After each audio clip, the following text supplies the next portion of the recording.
You guys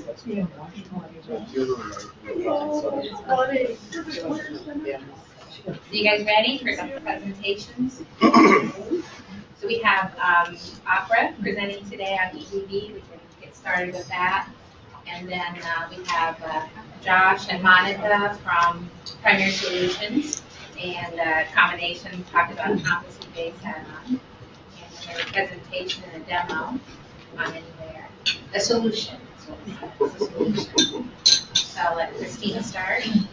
So I wasn't sure, we're just going to do a quick kind of update on EVV, kind of where the state is at. Wasn't sure how many people were we had a combined policy and program committee member meeting a couple weeks ago, and so this is some of the slides from that, and I've just gone in and kind of put in some updated information. So this was just ODM when they came in. Their slides with the red text is kind of my little additions. So we'll just go ahead. And if you, everybody online, can you guys hear us okay before we get started? You could type in the chat box if you can hear us. Yes, okay. Yes, okay. And if you guys, if you're on the chat, please, or you're on the webinar portion, please feel free to type in the chat box any questions you may have. We don't have any speakers in here today, so you will just have to stick with the chat box.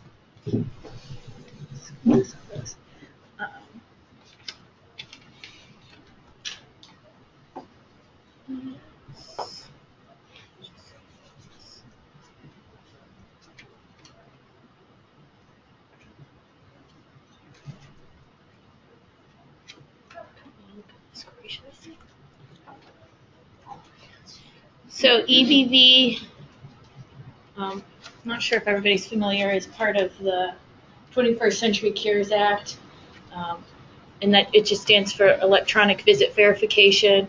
And the way that Ohio has decided to implement it is through these cell phones that'll be free to all. If you're getting long-term services and supports, you'll be able to get that. They're tied to the individual. And it's supposed to offer real-time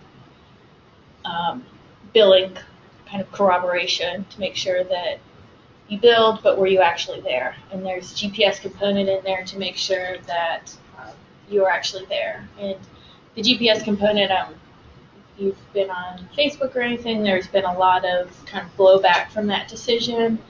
But ODM has built in some extra additional methods that you can use in case GPS is such a big issue for some of your clients.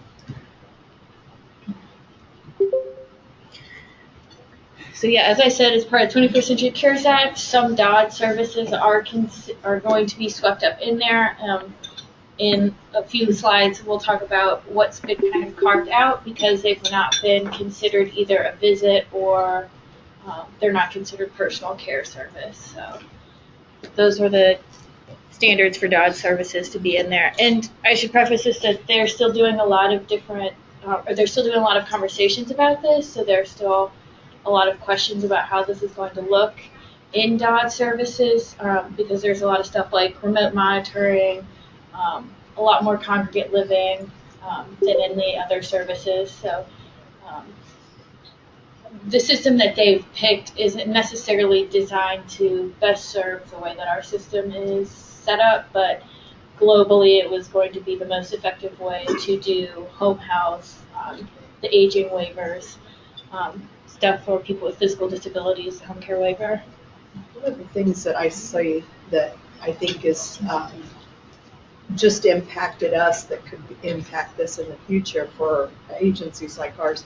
We have a small 3-bed home. We had an individual pass away, and one of the other individuals got really sick and had to go to the hospital. So then the remaining individual went from a daily rate to the unit rate, which would then make him fall under this. And it's almost like double documentation for both for the services. So that is one thing that providers are going to have to be aware of. Yeah, and that did come up in our conversations that we had with ODM when they were out at the OPRA office a couple weeks ago. They didn't seem to really have an answer to that, so, because part of the worry is that, okay, so all of that happens and then automatically, like, you're over in 15-minute units, but now it's going to take you 40, if you don't have a system in place, it's going to take you 48 hours to get this electronic device, so then what do you do? And then 2 weeks later, it's over because right. the person's back in the hospital. Right.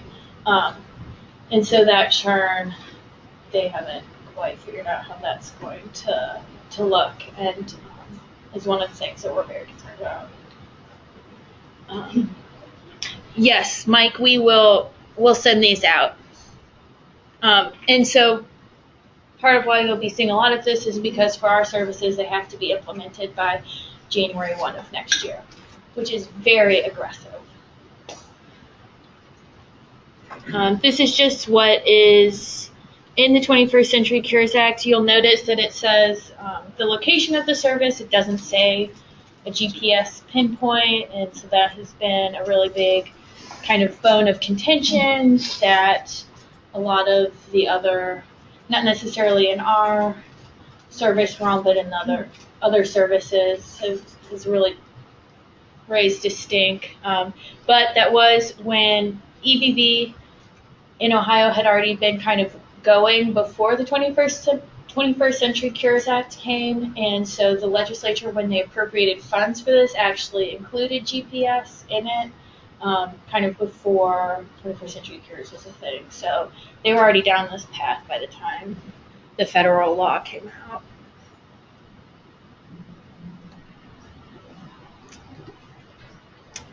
These are the benefits that ODM says that they will get.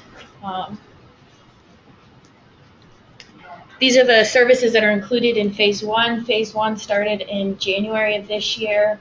You see we're not on there, but you may have individuals that are receiving some of those services, so they probably received a little cell phone looking thing.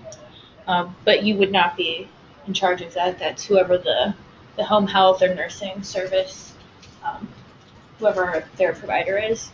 How does it work? There is an option to have an alternate system. Conversations with you guys will be we're pursuing that. It. I don't know if any of you had saw, probably 2 weeks ago, there was a question that came up on the listserv about whether or not, like, you as an individual agency would have to apply to have your system approved, or if the vendor could be approved. And as of right now, I think it'll be the agency. Data will work with the vendors, make sure they get everything, but then you as an agency have to apply. But then once that's kind of all standardized, it looks like it'll be a relatively easy process for you to be like, okay, here's what I'm using, here's all their stuff, but that should all be kind of hashed out the first time your vendor would go through that system. I know the vendor of our software was having issues getting any type of information because they're not a provider. That's interesting. We'll follow up on that. There has been some issues as of a couple weeks ago when we talked to them last. Also, like, a lot of the DOD providers had not been kind of included in SanData's database. So if you were trying to ask a lot of questions, SanData was like, we don't, you're not part of this. We don't know what you're talking about. And that was because DOD services, all of those agencies had not been released, I guess, to DOD, or released to SanData. So that should be happening here shortly. So we'll let you know when that happens, and then if you have questions, then you can start directly asking SanData some of these. And there's some resources on the end of this slide about where you can find what do I need to do to have an alternate EVV system, how does it need to be approved. And there are some that are already approved, but none of them are really any of the vendors that are familiar or that do a lot of work in our sector of the Medicaid long-term services and supports. Information is all collected through the mobile device, which is on the next slide, I believe. And as your DSPs ping in and out, sign in and out, there are logs that gets all fed into the aggregator, which is SAN data. It gets fed in there, and then it'll eventually check your billing, and it should be relatively quick. Your billing to be approved or disapproved, or at least that the checking should be relatively quick. But I guess it all depends on when it'll be checked once you bill. So, and then you have to have 2 backup methods, and most of those are either calling on a landline that is tied to the Individual receiving service. Yeah, the place that that individual is receiving services, and then there's also a manual. And there is the opportunity, if you pinged it on the cell phone, your time in, and then you left the cell phone home, but now you're out, you can still do the manual entry, but then you would have to go back in the back and write like why you didn't close that out on the phone. Well, you'd have an exception code. This is what they look like.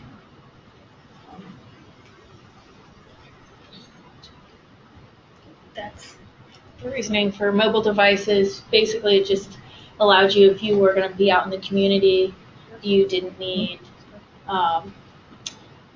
you could clock in and clock out in the community. You didn't have to be tied to the home.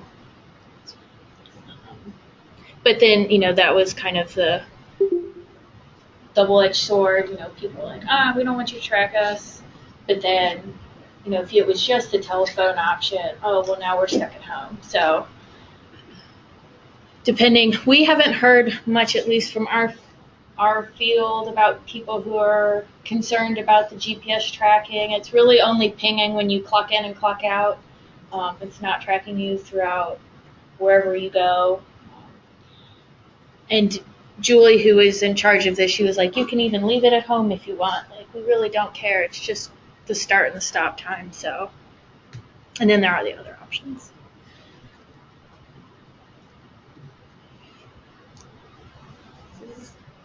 GPS, camera, microphone, they are on there. Cameras are just used to configure the phone, and then they're shut off. And then the microphone is,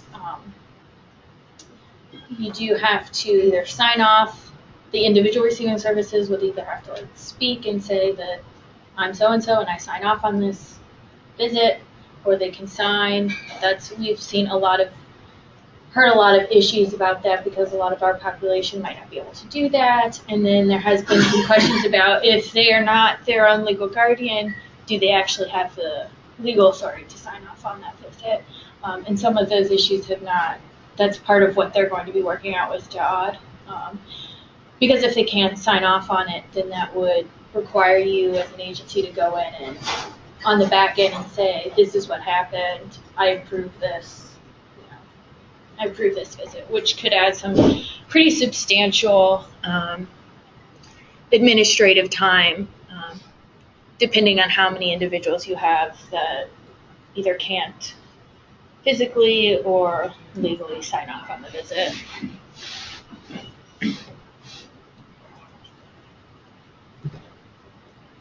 These are the rules that are in there. DOD is not mentioned. DOD services are not mentioned in them at all.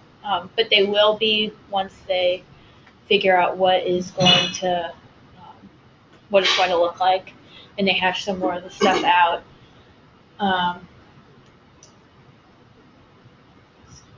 You can see that in July, the rule is actually open for comments now, but it is mostly just about this anticipated 90 days or less. They're removing that. So now it's anybody who has any sort of home health or personal care service, regardless of the time frame. And then they're going to be releasing the SAN Data app that's on the phone. So if you have agency phones that you want to use, you'll eventually be able to download that app and not use the Medicaid provided phones. We have heard some, ODM has been also suggesting that maybe your staff can use their phones, but we've heard that asking can't ask your staff to use their own phone because then are you liable to pay for their data and phone bill? So then you might just better be off using Medicaid's own system or the alternate system, depending on what you guys have. Just more part of the rules. More rules. So when they came and talked to us, they just very briefly talked with Dodd and got some legal advice. So day and employment services are not going to be included because they're not considered personal care services and it's not considered a visit. If you are doing a 24-hour staff site that has a daily billing rate, that would be included, but then if you did have an instance where someone left the house and now you're on 15-minute units, when that 15-minute unit starts, you would be expected to have the EVV in place. Will not do shared living and remote monitoring, but if you were to have someone who did need help and then the remote monitoring service stopped and your HPC started, you would need to have a system in place. So anybody have any questions on those real fast? And this was just our very first blow at kind of what's going to be considered to be a personal care service that's going to be under this. We may find as we go through that there may be other services, but HPC is definitely going to be considered. And I believe some of the nursing services will be under this as well. And then an earlier slide it said about group services where it says the 15-minute intervals if I am an individual and getting 2 staff. Yes. So the group services were originally for the home care waiver and it was for children. So if you had 2 siblings that were receiving service, you wouldn't be subject to that, but they had to be living in their parents' house.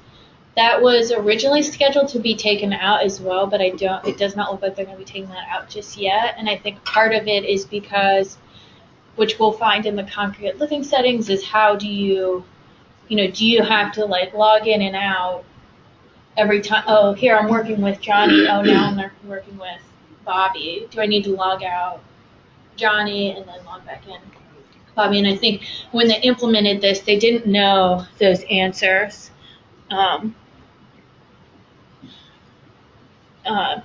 And that since we are we use congregate living settings a lot more than the other waiver programs, it is one of the things that they'll have to address, whether or not this will be, the group service definition will be expanded to kind of our field or not. But right now it's just for children. Mike says, does provider have access to EVV data prior to submitting billing, or is it only matched, verified, rejected after billing has been submitted? So you'll be able to look at it, especially if you have exceptions. So right now it's not being used to verify billing because they did a soft rollout, but they are not sure that the Dodd services, if they are not able to figure it out very quickly, that there will be a soft rollout like there is for these services. So it might end up being that as soon as we start EVV in our system, that they will immediately be used to verify billing. Does that answer your question, Mike? You will be able to see it. Okay. Any other questions? Was it discussed the cost to administrative costs for this? It has not been, at least from ODM's perspective, there is no funding to implement it because the theory is that they gave you all of the supplies that you need to implement it, but that doesn't account for the administrative time and oversight. We internally at OPRA is trying to figure out is there any way that we might be able to get some reimbursement for this? $1 an hour. There are still meetings that DOT and ODM are going to be having, and we hope to kind of muscle our way into them so that we can have some more input. There is nationally a lot of energy to get DD services carved out. As of right now, they're carved in, but Anchor, they have been pursuing this very, very, very aggressively because a lot of states in the DD services, because of the congregate living, everything that's in our field in other states, has proven really, really difficult to successfully implement. And not everybody uses the cell phone. Some people are just doing the telephone, and then with the manual backup. I guess Senators Portman and Brown have been open to discussions about, maybe co-sponsoring some legislation, some federal legislation about carving the DD system out, but we haven't. Those discussions have only just begun, so we'll hope to have some more updates nationally soon. And then, so meetings, it's really just what's a visit, what's a personal care service, and then, DOD will have to manage all of their independent providers as well. So they do have skin in this game. I think here's some of the additional resources. The EVV at medicaid.ohio.gov. I've emailed that quite a few times. They're pretty responsive if you have any questions. And then Julie, who is kind of the head, that's her contact information if you have super specific questions that you want to ask her. And we have, Anita and I have been going to monthly stakeholder meetings. I have not been too exciting lately. There hasn't, it's supposed to be about phase 2 and DOD services and some of the other ODA passport waiver, but they haven't really dug into the meat of how it's going to look. So, any questions? I know I kind of flew through that, and we'll send this PowerPoint out, and then we'll send I can send some additional resources from more of a federal perspective. And then we'll let our VIPs, if anybody else. Does anybody else have any other comments or questions on the EVV? Concerns other than what we've... Just anxious to hear you guys are going to pull it off. We're counting on that. Pressure. That's right, yeah. So let's see, I think. All right, well. Hey, Josh, can you give an update on where we are? Yeah, you want to do that now? Or? Yeah, when we. Is this? Okay. That's not ours. Sorry. I can get started for you. Where did that come from? Yeah, awesome. Thank you. And then you guys can. Should work. Oh, sorry. If you guys just wouldn't mind. Oh, keeping that up top Yeah. there. Yeah, that's fine. We've got a nice place for it here, so that's fine. Yeah. Okay. It's roll. Once you click in here, you gotta click back out. Okay. Okay. I'll let Monica there. Thanks. Thank you. All right. Well, thank you, everyone. Thanks for having us out here today. Josh and I are really excited to be here on this cold, gloomy day. Hopefully, we'll keep you awake and keep things exciting here. Our agenda is we're going to start with the impact on HR, proposed revisions, examples, DRA, utilization, and then what to ask your software provider about the add-on. So I am the HR director at Primary Solutions. So I have the first slide, and then I'm going to hand it over to Josh. I think everybody knows what we're talking about is the competency-based add-on, and I'm going to kind of explain a little bit about how that's going to impact your agencies from an HR perspective. It's first off the intent behind it. The intent behind it is to give staff an incentive to help with longevity try to keep direct support professionals for a longer period of time by giving them the extra trainings and something to work towards and more money. The criteria for staff to be eligible for this is 2 years of experience. It does not have to be consecutive. So they could have worked in the field for 6 months and then left and then worked a year and a half. So as long as it's two years in total. And then they need to have 60 hours of approved training.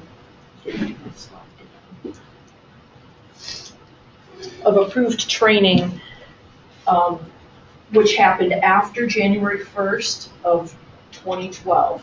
And the approved training needs to be through the National Alliance of Direct Support Professionals. So one of the first things you need to be able to do is identify who's eligible in your organization, identify who those individuals are going to be, and let them know that this is something that they have the opportunity to work towards. Staff awareness of the training options. It's not all trainings, so make sure that they're clear on what those trainings are. You can give them the website. You can let them know that if they've had the Quest trainings after 2012, those would also qualify in there. And most of these trainings are free, so it's nothing that's going to end up costing them. Tracking the trainings is a whole other ballgame that you're going to have to find a way to do. You may already have a system for tracking because of their onboarding, the required trainings that they have to have. So make sure that you're tracking these, because like everything else in the field, it's your responsibility. If you're accepting the money, it's your responsibility to make sure that you're tracking the trainings. Individual providers will be responsible for submitting their trainings. Other providers, you're just responsible for being able to prove that they've done that. I know when I ran an agency, I had a lot of staff that were cross-trained, so they might work in the adult day program and provide HPC services. The add-on is only for HPC. So if you've got people cross-trained working in different areas, you're going to have to find a way to divide that out.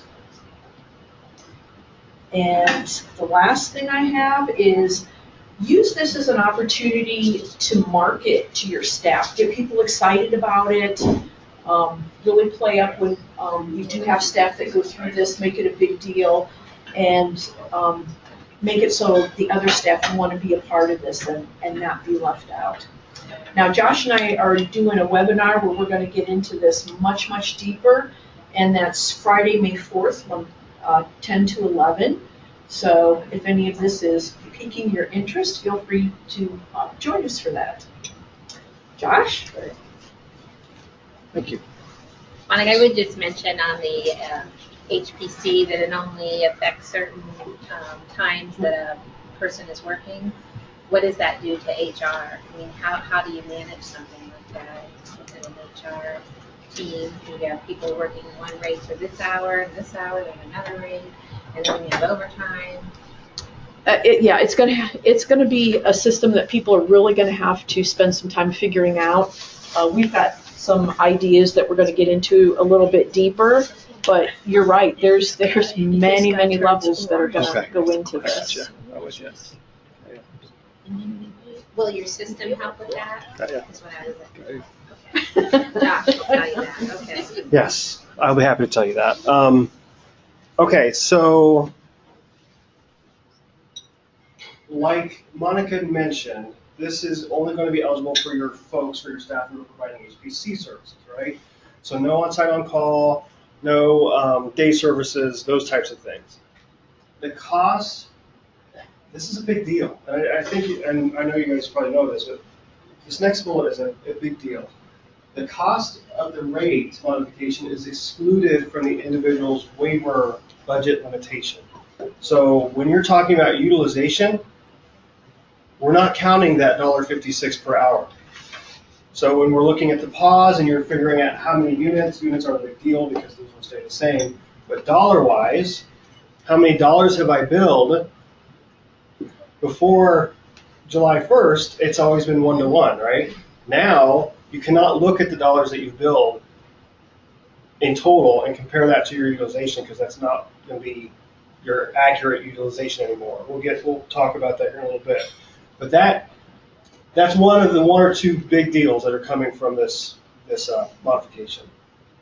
Billing unit is 15 minutes, and there is a DRA daily rate component, and I'll talk about that here in a second. This is all coming from this the proposed revisions for the 5120 through 23/9/30 that came out on March 6th. So the rate modification amount is 39 cents or $1.56 an hour.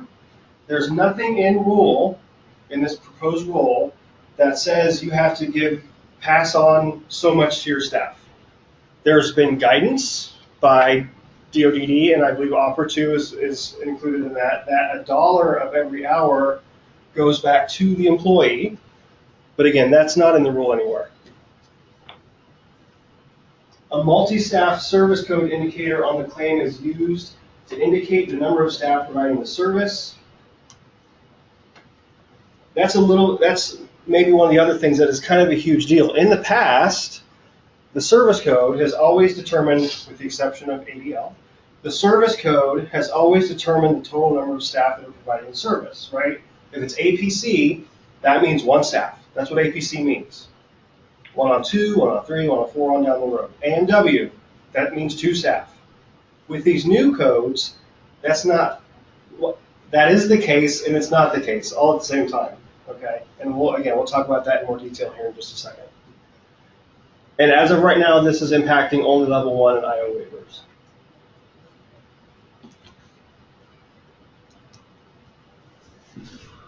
All right. So what I want to do with you, here are the codes that I was mentioning before. So they hopefully look familiar. This is a counterpart to APC, FPC, AMW, FMW, and all down the road. Again, I'm going to talk about, and you can see that this does mean 1, 2, 3, all the way through 4 staff. So when you build this code, it means for AQC and FQC that 1 staff provided that service in total, okay? And then when you bill AQW, FQW, that means that 2 staff in total provided that service. So if you have 1 staff that qualifies and 1 staff that doesn't, you're going to bill the AQW? Yes. And one of the things that is different is, in our software, whenever you build AMW again, we pop up 2 staff automatically. There's no question about it. But now when you bill AQW, you have to change your staff size to indicate the number of staff who are eligible for the add-on. It's not total number of staff, it's the number of staff who are eligible. Because they can derive that, right? So if I send to the state, I see a question I'll get to here in a second. If I send to the state AQW, then the state knows there were 2 staff there. If in the staff size, I send 1, then that 1 of the 2 staff was qualifying for the add-on. Yes, you can see the fun. Yeah. All right. There's a question here. Will advisor develop a way that will automatically attach the increase to the employee? Yes, absolutely. And that's one thing that I will talk about here in just a minute. Yeah, we'll be able to do that for you, no problem.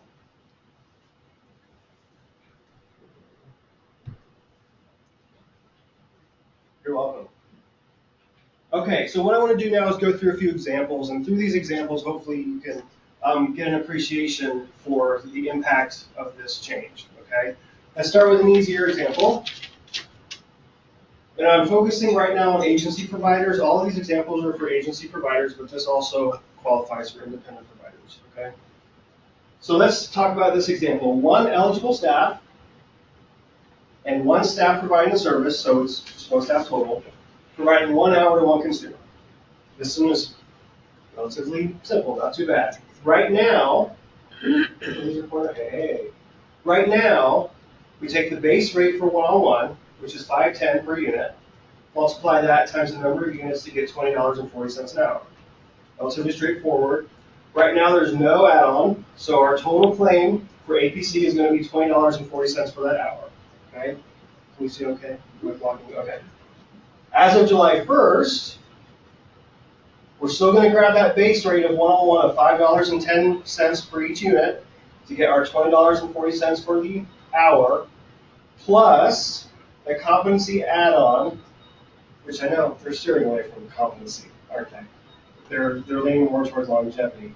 And I only use that here because that's what's in the rules. So hopefully we'll be able to change that relatively soon. We'll take the 1 hour times the 4 units times 39 cents to get $1.56. We'll add that to our base rate of $20.40 to get $21.96. And our new code, because we have at least one employee who's eligible for the add-on, is going to be the Q code instead of what used to be APC. Okay. Relatively straightforward. One-on-one's not bad, and hopefully the majority of your services where you're using this add-on, outside of, as far as units go, are all one-on-one things. Hopefully. Okay. Let's talk about your question.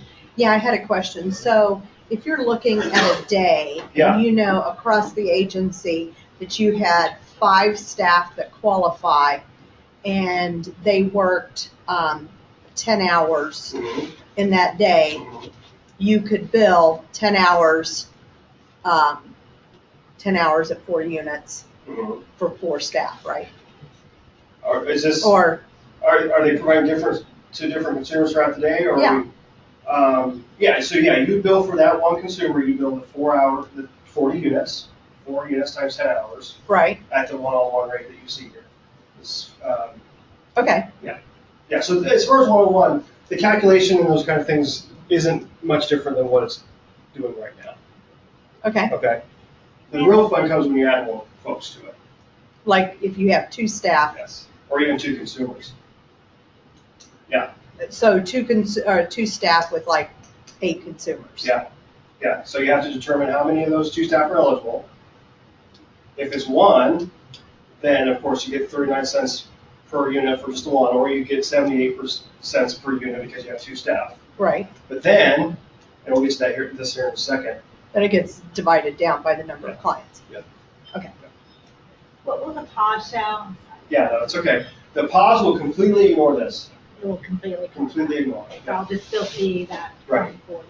I don't even think, and I won't swear to this, but I don't think you'll even see it on CPT. Yeah. So it won't be included in the calculation at all. Yeah. I see my bubble is orange, but I think that's just Mandy saying thank you to me. Yes, okay. All right. So a key point here, and I know we just said this, but this number of staff that you're multiplying this add-on with, or for, is only the number of eligible staff. In this case, it's only one-on-one, so we know that we have 1 eligible staff. Okay? So we'll see that play out here in just a second. Now, we have 2 eligible staff, and both of those staff are providing the services, and they're, again, just 1 hour and 1 consumer. Now, we calculate it just like we did the one-on-one, but with a higher rate. 1 hour, 4 units, $40.76 for this hour, no competency add-on currently, AMW at 201 for $40.76 for that hour. Okay. Now again, my example here is to stress this number of staff. We have this base rate just like we do over here, but now we have 2 staff who are eligible for the add-on. So now my hour, instead of just adding the $1.56, I can take that times 2 staff to get a total of $43.88 for my hour service instead of my $40.76. Right. Again, these first 2 examples aren't earth-shattering. Is the table part of the rule? Say that one more time. The table? Yes. The one billing that I showed table is you. part of the rule? The one that I had on my slide previously? Yeah, but yes. Broken down like if you have multiple clients? That is a great question. Here.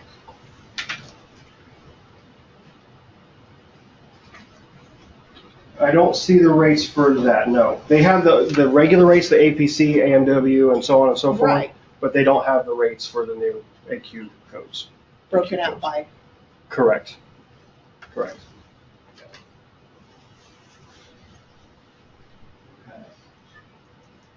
Okay. Here's our third example. So we have one eligible staff, and that's the person, of course, providing the service, 1 hour, but with 2 consumers. Now, we have gotten used to thinking about billing as a per consumer thing, and of course I think we still need to think that way, but we have this extra element that we need to think about as far as the employee goes, okay? So let's follow this through. If we're just talking about one of the consumers, this first consumer, we find the 1-on-2 unit rate of $273, multiply that by the number of units, which is 4, to get 1092, and we bill this for the first consumer, all right? Now, we have this add-on. Again, we're just adding the $1.56 because we have one staff only, and we're adding that to the $12.48. Or I'm sorry, we're adding that to 1092 to get $12.48, all right? Now we have another consumer to worry about. So we have consumer B. Oops, sorry. We have consumer B. Same calculation, okay? Now, if we look at both consumers side by side, they match. Here's the problem. I can only bill, because I provided 1 hour of service, right here, and I only have one staff, I can only bill 39 cents for the hour. I cannot add 39 cents to this consumer and this consumer over here, because then I'm billing 78 cents for the hour. Does that make sense? Mm-hmm. So I have to somehow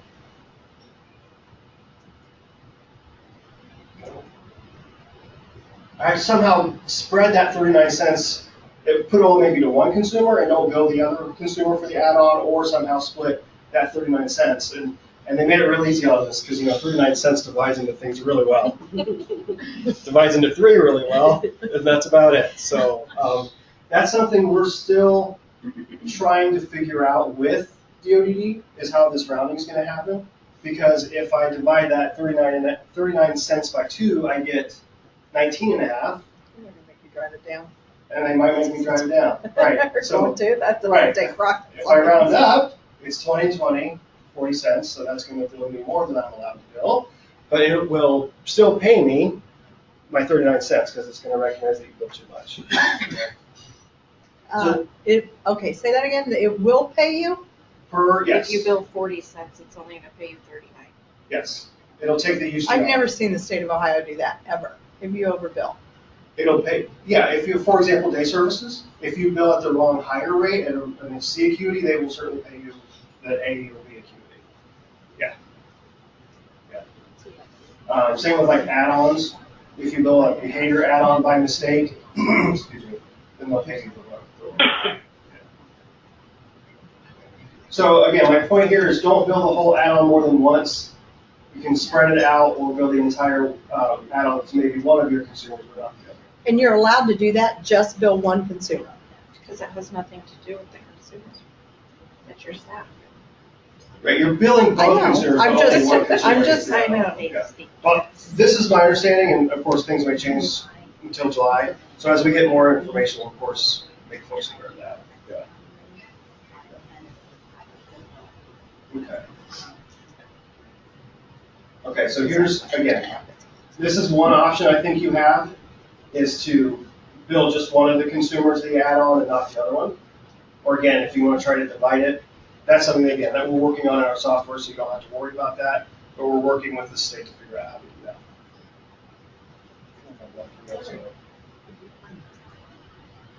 that. Okay, my last example for you today, I believe, is one eligible staff, but 2 staff are providing the service. Okay, 1 hour, now we have 2 consumers.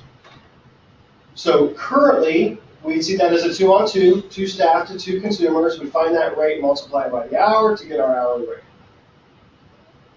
Now, we take our base rate. We have 1 staff who's eligible for the add-on, so we have our $1.56, and we have a total of $21.16 for that hour. Again, notice that we're using 2 differences here. New code, AQW. Again, the QW in this case means 2 total staff are providing the service, but this group size here, right, I'm sorry, staff size, my fault, of 1 indicates that only one of the two are eligible for the add-on.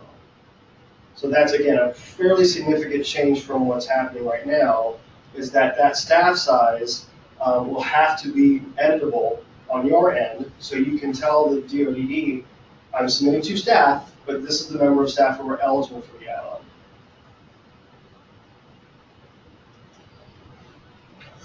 Here's consumer B again. I'm not going to go over the same thing with you again. But again, notice that this one isn't quite right because I don't want to bill both of them in the same rate because I only have 1 staff who's eligible for the add-on.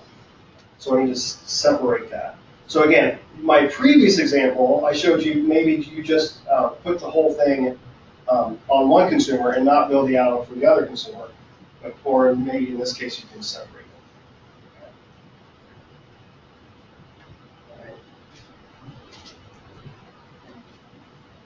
And this is stressing the point that I made just a little bit earlier. On the left-hand side, we have how the staff size currently works, relatively straightforward. And on the right-hand side, as of July 1st, you can see with each of those codes, you have the possibility to bill multiple staff sizes. But you'll still bill all your other stuff under your APC. Correct. That's exactly right. Yes. Yeah. Okay, so real briefly on DRA. You, of course, more than likely know that when you go to the DRA, you have to report the total number of billable hours that you provided for that week. Okay, and it does its magic, and it calculates a daily rate for you, and you can get that. Now, starting July 1st, you'll be reported to not only report the total hours, but you'll have to report of those hours, how many of those hours were provided by an eligible staff person who provided only awake hours. Because on-site on-call isn't eligible for this. Okay? And I don't know, this is the geek in me that likes to know this, maybe not you, that's okay. The file created at the DRA, when you plug in your actuals and they distribute the monies and those kind of things, will contain $2 amounts, and they have to do this, a base rate, and the amount that is the competency rate. Because again, the competency rate information doesn't count towards utilization. So they have to kind of separate that out for you.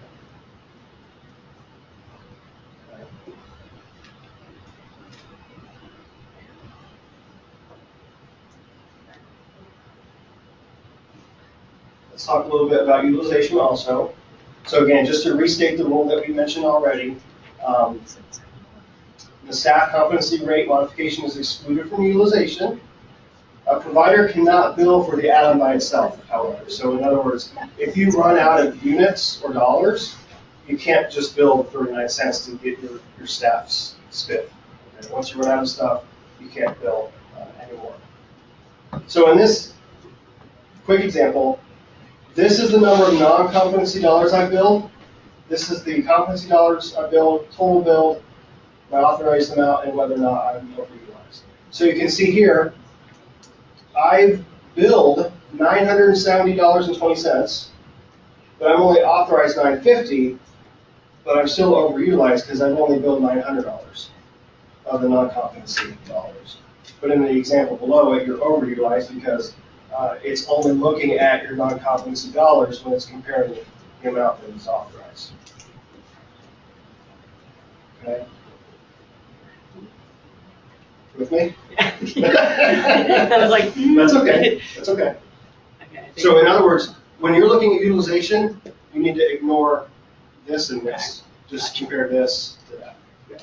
Yeah. okay, thank you. Yeah. You're welcome. So are they gonna have the DRA updated or whatever, the MSS? Yeah, that's the plan. I haven't heard anything otherwise, so I don't know. We'll see. Yeah. Yeah. Okay, I'll go through this and then I will talk about the ICF stuff, like you asked me. So some questions, hopefully, as you can see, as I've gone through this, some of the questions that you might want to ask your software provider, or if you don't have one, your core biller, who will have to consider many more things than they used to if you don't have some software doing it for you. have you accommodated for the change in the file downloaded from the DRA? So right now, and I'm going to speak a lot about Advisor, which is the software program we create. I assume softwares are relatively similar in how they behave. Maybe that's a bad assumption, but I'm going to speak from what I know. Right now, in Advisor, when you go to the DRA, you report those hours, it downloads a file that you bring into Advisor so that we have the proper rates in Advisor. We need to change that process to reflect these new rates, not only the base rate that should stay the same, but the new competency rate also. So make sure your software is doing that if that's the process that they use. How are you making sure that my add-on dollars do not go against utilization? So again, that's the one that we're really struggling with. We'll get it done by July 1st, but it's a challenge to make sure that we get that done properly. So is your goal, like when we run claims listings and that it's only going to be looking at their? Yeah, so like if you look at the pause and utilization, it will be only looking for non-competency dollars.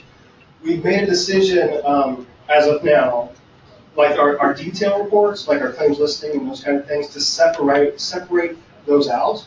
So you can see here's the base rate and then here's the add-on rate, so you can see what's going against utilization. For our accounting reports that you can use to generate revenue, post-revenue, we're lumping it all together. And then you can use the detail reports to separate it if you want to. You've got a comment on that? Sure, yeah. All online. Oh, I'm sorry.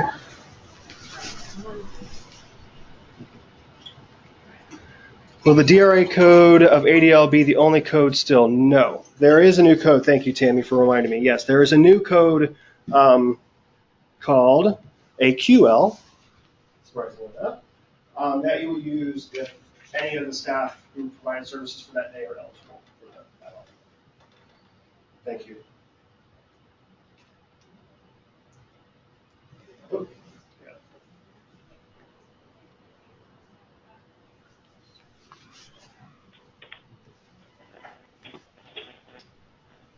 Okay, so Kelly, that's a good lead-in. Are you changing reports to include the add-on amounts? Will I be able to see this amount separately from the base rates? Advisor has over 450 reports that we would have to touch to as a result of this. We're not going to touch all of them right away. We're going to touch the most common ones that people want. And again, we'll use the detail report to get a separate amount if you're interested in that from the base dollars, the non-competency dollars. Am I able to track my employees' trainings? Advisor has a single entry module that does magic, we call it in the office, and it automatically bills the right code, the right rate, and I'll show a demo of this actually here in just a minute, so maybe we'll talk about that more then. But there's a place in Advisor to flag whether or not the employee is eligible for this, and an advisor is smart enough to say, okay, whenever this person works, you need to build a new code with a higher rate. Okay. Whenever they work HPC away hours. Josh, Yeah. we had built custom reports. Yes. Is this a good time to tackle this to have them kind of? Let's have a discussion. Yeah, and then we can figure out which ones you want to touch and which ones you may not want to. But yeah, that's good. That's a good point. Will your software automatically build the correct rate, code, and group size when the billable hours originate from an eligible employee? Those are the three things that are changed, utilization notwithstanding. Make sure that you can, that the group size is editable, that you can change that, and make sure that the rate and the codes are correct. Will payments post correctly? DoDD is not, the latest we've heard is that DoDD is not changing their payment file layout. However, we need to be smart enough in applying that payment to make sure that we're doing it correctly. Okay, because we're going to have, in the system, we're going to have the non-competency dollars and the competency dollars, so we need to make sure that the payment is looking at both of those. When the payment comes back from DoDD, it's going to include both of those. So we have to make sure that we're matching up the billing records to the payment correctly when we apply that payment. Before we move on, I just had a question about the AQL code. Yeah. So when you put your hours in the DRA, yeah, and then you tell it how many of those hours for the week are eligible for the code, yes, then it will split it out that's my understanding. Yes. in the DRA, right? Yes. Yes. Now, I don't know if they'll go so far as asking you per day. They may, I'm not sure, because I can see where you'd have, if you only have one day of the week that you have someone providing those hours, then I imagine they'd only want to use that AQL code for that one day, and then the rest of the days they'd use ADL. So they may, we don't know for sure, but it's a possibility. Yeah. There are several new codes. Well, I have to authorize each code that I might build. So you can imagine, you authorize A22, right? You have a plethora of codes that you can build, APC, AMW, on down the road. Is your software provider going to ask you to authorize these new codes separately from those codes? Okay. An advisor, we're not going to ask you to do that. Will there be any additional costs for me to build this add-on in your software? Will I be able to build this add-on from your software by July 1st? That's, of course, is an important one. I should probably have that at the beginning. And again, will I be able to change the staff size for new codes? So there are probably more, maybe there are more that you're sitting there thinking about asking your software provider. I'd love to hear about those that we've done, so I can add them to these. But those are the ones that I can think of off the top of my head. We've had several questions on them. It was people leaving. Oh, is it people living? Okay, I thought that was. Oh, thank you. Yeah. Let me see if I have anything else. I don't. One thing also that Lori wanted me to tackle is, kind of as an aside here, is that ICF billing.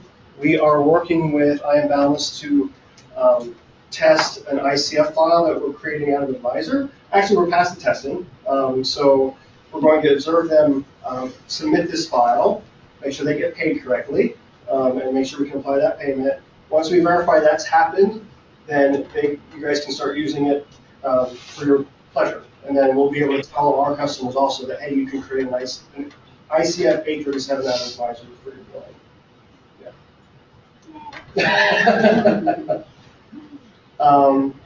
Any questions about anything that you saw regarding billing for this new add-on?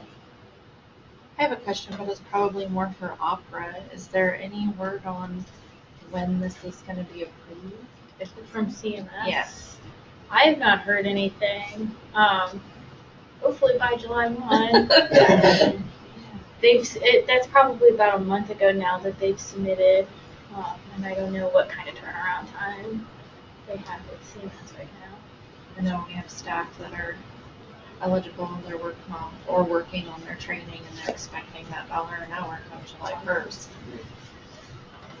Have you guys heard otherwise? We've not heard. I mean, we've heard, of course, this is probably common knowledge, that they're confident that they'll get done by July 1st only because they work so closely with the design of this. That's all we've heard. Yeah. How are you going to learn to do the training? Just all this required. And they showed up. I do. Mike, to answer your question, we did talk a little bit about the how much of that add-on that should be passed along to the staff. There's been guidance by DODD and OPRA also that $1 of every hour should be passed on to the employees. However, that's not in rule right now. I was going to say, this is kind of people who can't even. So take that, how you like there. And we've talked to Dodd about how we think some of the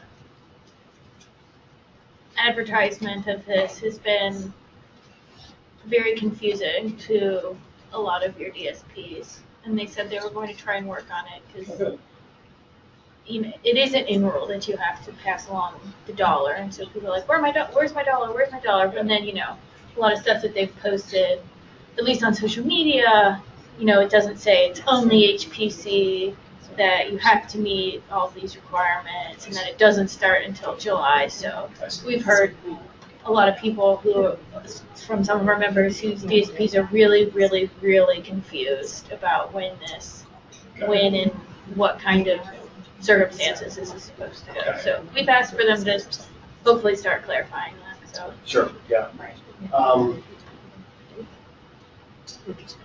Mike, you might have to clarify for me, but right now, as far as making sure that $1 gets passed on to consumers, that would probably be handled on your payroll side of things.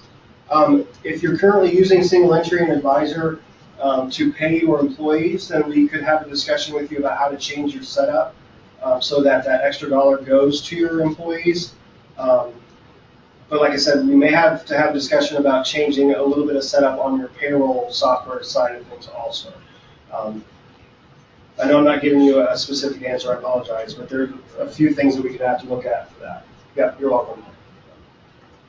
This is probably more question for you. Is it just the 60 hours one time, or is that a renewable? It is one time. One time, yeah. And you have to make sure that they have their certificate from the program that is accredited by NADSP, and that also includes the paths. We have asked them some questions about how does that look like on your HR, like what, is there any like specific way that, you know, when people come in and audit you in a couple years that you want this to look like, and there was no real good confirmation. And then we've also asked if you have someone who, you know, they worked for an agency for 2 years, but now that agency is not in business anymore, how do you confirm that they actually worked that? And whether or not this will actually change right now, they just said that just like a written statement from the DSP, which, yeah, may not be, I don't know if as an agency I would necessarily accept that, but that's the guidance that they've given to us. So we're hoping that, and there has been some discussion about maybe there needs to be some sort of bigger database about keeping track of this, because it really does kind of put you in a awkward spot if you're just taking a piece of paper. You know, you don't want to be taken advantage of either, so. And you don't want to be liable for that. Well, and as an agency, you could educate your staff to keep your own copy of your certification. That way, if something does happen and they go elsewhere. But also, you know, if they're able to show, you know, through pay stuff or whatever, that here was one that I had, you know, throughout a 2-year span. There's just no real, they don't have like a system right now that says that you need to follow this for documentation. They only start that training if they've already have the 2 years? You can just start that automatically. So it's not like that checks it first. I think so. But No, you they definitely can go can't in. start. We yeah. have brand new staff going in and starting Yeah, the training. they just can't do the, Okay. they just can't bill for it unless they've got the 2 years. Going back to your previous comment, it's my understanding that Stark County is currently working with Loop, Ohio in a pilot project where DSPs could upload their certificates and everything to Loop, Ohio, so it would be available electronically, and it would follow then the staff person. Now, I don't think that's been opened up. They didn't seem to, in kind of the pilot stages of it, they didn't seem to indicate there would be any issue with capacity as far as expanding that to other counties. I'm not from Stark County, but I'm familiar with their pilot project.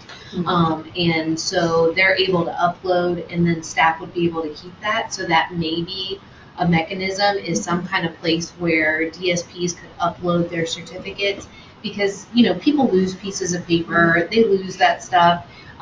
Some, you know, agencies may hold on to those for people, and they may not think to retrieve them upon leaving.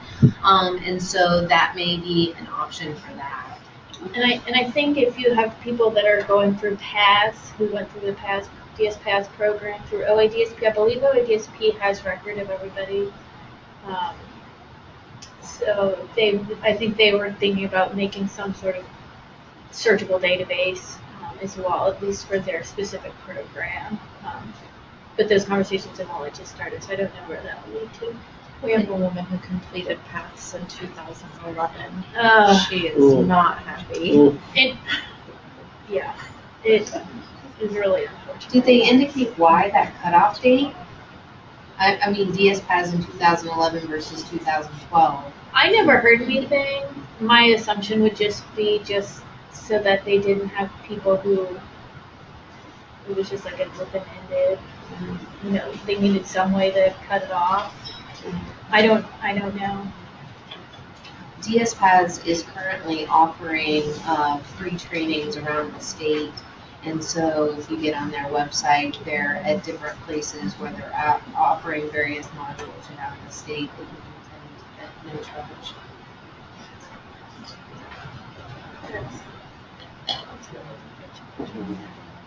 We had some other people comment that they had some staff that went through like a pretty extensive trauma-informed care program, but it wasn't NADSP approved. So we've asked, is there going to be some sort of alternate, for people who got all this training before this rule, and I don't know where that stands. Okay, the next thing on our agenda is to show you our current Advisor Anywhere product that we're going to pursue confirmation or approval with SANDATA and Medicaid to see if we can use this as an alternate EVV system. Okay, so we know we will have to make changes to this because of some of the requirements, but we're hoping not too many. So I kind of wanted to show you around this website. I Am Balance is using. Kelly, I think after I'm done, are you going to go up and speak a little bit? I just saw it on the agenda. I didn't know if you were or not. I'm just here if someone has a question. Okay, there you go. There you go. So I'm going to show you two aspects of this. One, well, I'll show you a lot of it, but primarily I'm going to show you single entry, which is our time tracking system for employees. Okay, and also Lori asked me to talk about our outcomes and services module, so I'll be happy to show you that today. Okay. All right, so this is the website. If you decide to go further, explore this option with us, we would install the website on a server that you house at your provider at your building. Okay, and then you can set up this website so that staff can only access it on an internal network if you'd like, or you can set it up so that your staff can go down the road to Wendy's and document services there if you'd like. Okay, that you have a little bit of control there. Okay, the username and password and information is set up in Advisor. I'm not going to go into Advisor today, but if you want to arrange the time to look at that, I'd be happy to help you with that. So a lot of the setup that you're going to see is already done on another software. So I'm going to log in here. This logo and the text that you see on this first page is completely customizable to whatever you'd like it to be. The picture right now has to stay. Sorry. Okay. So when I provide my username and password, I'm first taken to the dashboard. Okay. The dashboard has several widgets that hopefully make your life a little bit easier as a DSP or as a manager. Okay.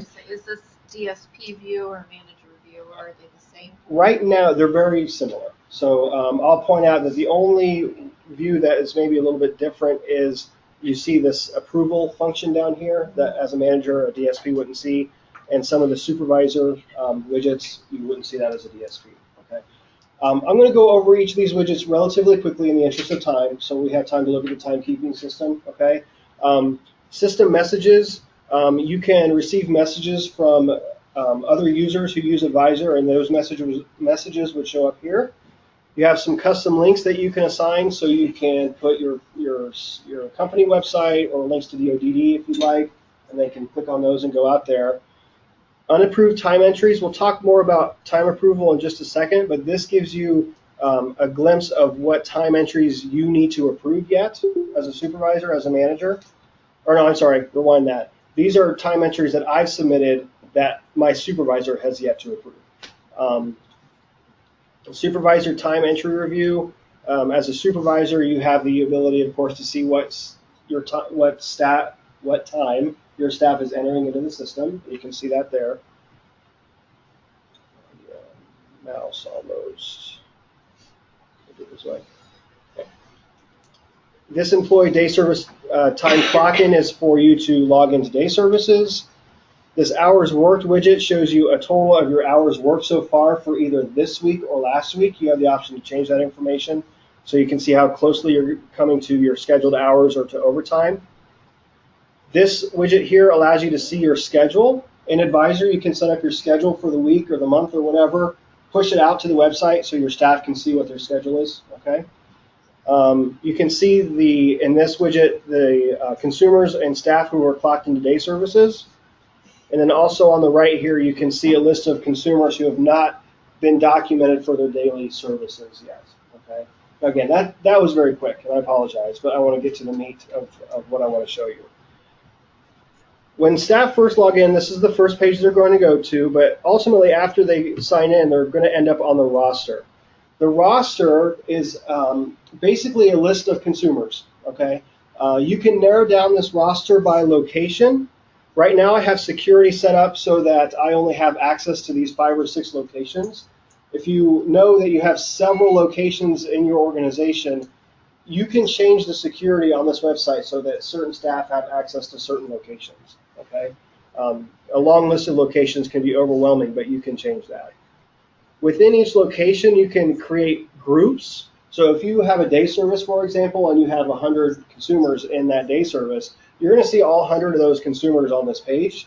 But if you only work with someone, say, Monday, Wednesday, Friday, you can create a group called Monday, Wednesday, Friday and assign them to that group, and then it'll narrow down your list of consumers for you automatically, okay? You can change your date up here at the top. This button here will allow you to search by consumer by typing in their last name. All right. And then we also have progress notes. So if you have a note that you would like to leave about this location in general, you can click on this notebook icon up here at the top, and you can add a note about this location. I come from HBC World, so SeaWorld, HBC World. So, you know, you have the notebook sitting on the table where a lot of staff, yes, exactly, they document what happened throughout the day. This is our solution for maybe getting rid of that notebook, all right? You can add notes. Staff can see those notes. They can reply to those notes. So it's like a mini message board. Advisor does track when and if your staff view those notes, so you can see if they've been read or not, okay? And there is also an option to do log notes for each consumer, and that's on each consumer's card. Okay. Again, if you'd like more details, I'm happy to show you that. What the purpose of the roster is for you to select the consumers that you're going to be working with for the shift, for the day, for the hour, whatever. Okay. So let's assume for a second that I'm going to go into a home, an HBC home, and I'm going to work with both Josiah and Mike. So I'm going to select both of those people by clicking on them. When I click on them, they move over to the right-hand side over here. You can see Mike and Josiah. And now I'm ready to document that I provided a service in terms of my time entry. Okay, we'll talk about outcomes and services here in just a little bit. So when I've selected my consumers, I'm going to click on my single entry icon over here on the left. And when I do that, it's going to ask me for my time information. All right. First off, of course, it's going to ask me for a date of service. It defaults to today. So April 3rd. Next, it's going to ask me for a work code. A work code in Advisor is basically a description of the kind of work that you provided during your shift. Okay, you can see some examples here. Awake. It could be a meeting. It could be on-site on-call. That list is custom to whatever your agency's needs are. All right. Now, keep in mind, and I may not have explained this before, this ties into billing and payroll. So you're going to see payroll-related items also. Meeting, for example, like I already mentioned, but you're going to have sick time. I believe I've got vacation down here, vacation time. So this is the one spot, that's why we call it single entry, where your staff can document time and it create billing and it create payroll for you after a batching process. So I'm going to select Awake. I believe I have an Awake option up here. Yep, an Awake service. I'm also going to provide my start time. Let's say I got there at 6 a.m. and an end time. Let's say I left at 3 p.m. I have the option to enter a note about my shift if I like, anything I might want the office staff to know or anything like that. And I also have the option to enter transportation information. If I used a company vehicle or not, that's for payroll purposes, odometer readings, and those kind of things. After I've provided, one of the cool things about this site is that it won't let you save until the required information is completely filled out, okay? So if I select, notice I have a red exclamation mark beside my consumer, that means I need a consumer. Because this work code that I picked up here, means I want to create billing, and I have to know which consumers to create the billing for. So I can select one or both of these folks. I'm going to select both, Josiah and Mike. And as soon as I have the required information for my time record, I can hit save, and it will save my time record. Okay. Now, I repeat the process, of course, throughout the week, throughout my pay period, and then I can click on this button here, my filter button, to look at all the time that I've worked throughout my pay period or my week or whatever. Okay. And then from this page, I have the opportunity to look it over. I can edit it if I want to make if I made any mistakes, I can update those, and I can submit my time for approval to my supervisor. One thing, if I'm thinking of EVV in the back of my mind here as I'm showing you this, when you enter the time into the website, it does track the GPS coordinates of where you were when you entered that time. Okay, so we hope that takes care of the GPS requirement. We obviously have start time, end time, those kind of things. Right, just the consumer piece of saying yes. Say that again. I'm sorry. Is it just that consumer piece that's missing, saying were they verified? We're hoping, yeah. So like the voice component or the signature component, that is definitely one piece that we'll probably have to add to that. So you have some type of electronic device in each location where they can. That's up to the agency, but most of the time, yes. There's they either have a tablet that's there or a computer that's there, or this does work on phones if you want to use your phone. Yeah. On your phone, is it a special app or is it you logging into a website? It's simply the website. This website. Yeah, it is. Yeah, and it just reformats it into. Now, some people don't like the phone, and I understand if they don't like the phone. We try to design it as we make updates and things, keeping the phone in mind. Because usually, if we keep the phone in mind and it works on the phone, then it translates really well to like a PC or a tablet or something like that. So, right. So this gives you the opportunity to review that information, like I said, and then I can check the records I want to submit and click on my submit button. A confirmation, making sure that you do want to submit. And then you can see here that my status is pending approval. So my supervisor has not yet approved this time. Okay. We have some reports. I won't go into those right now in the interest of time. But you can see reports of time records that you've entered into the website or if you have any overlaps. Advisor, the website will warn you if you have overlaps. It will let you save overlaps because there are occasions where overlaps are legit. But we do warn you if those overlaps are going to happen. The supervisor piece in this is that they can go in. Hopefully I have some information for you. I have it set up so that I'm my own supervisor, only to make life easier for this demonstration. But this is what a supervisor would see. They would be able to go in here, select their pay period, the employees that they want to approve time for if they want. It's completely up to them, or they can just keep it wide open so they see all of their entries. But they can come in here and reject or approve a time entry via these buttons up here. And then once it gets approved, then it feeds itself into our software advisor, and that's where the magic happens. Billing gets created, payroll gets created, all from these times that the staff have entered. The work code, right here, this work code of A, when you set up your work code, you tell advisor whether or not it's a billable work code or not. So when they provide a work code of A, that is a flag to the system that, hey, I need to create billing based off of this time record. I also need to create payroll based off of this time record. Okay. So what it does is it looks at the pause for each consumer. So in this case, Josiah and Mike, it goes out to look at the pause and says, hey, what awake service is authorized for this consumer? A22? Well, I'll bill A22. If it's F22, I'll bill F22. Okay, that's how it can do the billing. And then the payroll side of things on the back end, there's some setup, some mapping that you have to do so it knows when Josh Cramp, employee, works an A work code, pay him regular hours or overtime hours if it's over 40. If he works a V code for vacation, pay him vacation, whether it's overtime or not. So there's some mapping going in there that is set up right at the beginning. Okay, so that is our timekeeping piece. And last but not least, I want to show you our outcomes and services piece. This information here is meant to meant for your staff to be able to document ISP service delivery, those types of things.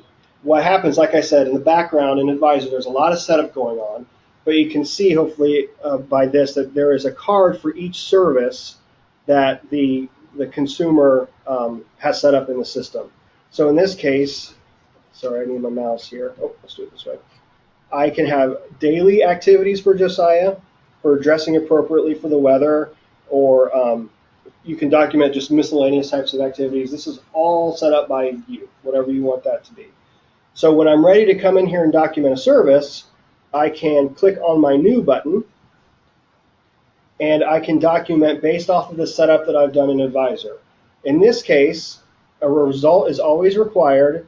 A result is customized however you want it. So if you have, in this case, we have a not completed option, we have a completed option, and we also have an absent option. You can have a dozen of them if you want to. Prompts, attempts, which are kind of phasing out. I think most of us probably know that, but we have those right now. Based off of the result that I enter for this documentation that I'm doing, it turns on various buttons throughout the process. So in this case, when I say not completed as my result, this red push pin turns on as an indicator that means you need to leave a note. So you're telling me that this is not completed. I need to know why it's not completed. All right. So I can enter this or click on this note, enter a note, and save it. And a green indicates that I've entered a note and there's a note living back behind that. Okay. You can set it up so that based on the result, you have to require a start time and an end time, or community integration levels. That's a hot thing going on right now. We do have some community integration that we can add to that. And you can also determine by result if prompts or attempts are required or not. So just like single entry where I showed you the time tracking, as long as all the required information is there, it will let you save. You have to enter the required information first before it will let you save. So when I save this, and I flip back to the beginning of the card, I forgot to point out, but this card was red before because I hadn't documented any activity against it, but now it's green, and it's telling me that I've done it one of the times that I'm required to do it for the day. Okay. I can look at it as success. So what does a success look like for this consumer for this specific outcome? And I can also enter a method, there we go, that staff can view to help them in delivering the service if there are any questions about that. Okay. So that's pretty much it as far as the cards. Just again to reemphasize, you have control over what your staff can document. You have control over whether they're daily, weekly, how often your staff need to document for that specific card. And then again, that gets all fed back into Advisor automatically. And then you can run reports on the back end that says, hey, show me what's not done, or show me what the community integration levels look like, and all those kind of things. So Josh, you can't upload anything, right, through anywhere, but you can have it, things uploaded in Advisor, like if you want to see any documentation or the prompts. correct. So what we're actually adding, and it should come out in this next release in June, I believe, is the ability to view. You can upload documents in Advisor, ISPs, those kind of things, and we are adding the ability for your staff to see those documents when they go to the roster. You're going to see an additional button. We're going to make room for this somehow, but you'll see a documents button. They'll click on that, they'll click on the ISP, and then they can see the ISP right there if they want to. Yeah. But not from the website. It's got to come from Advisor. Yeah. Yeah.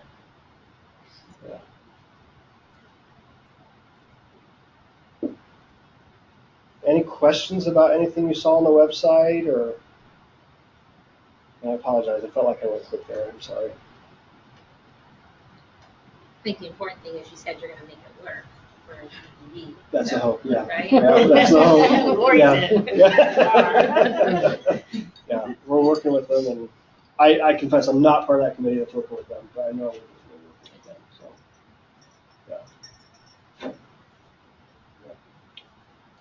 yeah. Okay. All right, thank you very much for your Thank time. you. I appreciate it, yeah.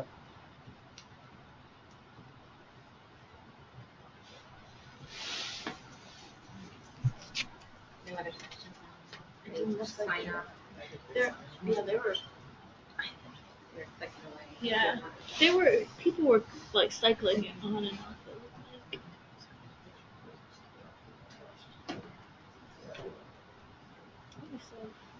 Anybody else? Some final questions about anything that we went over today?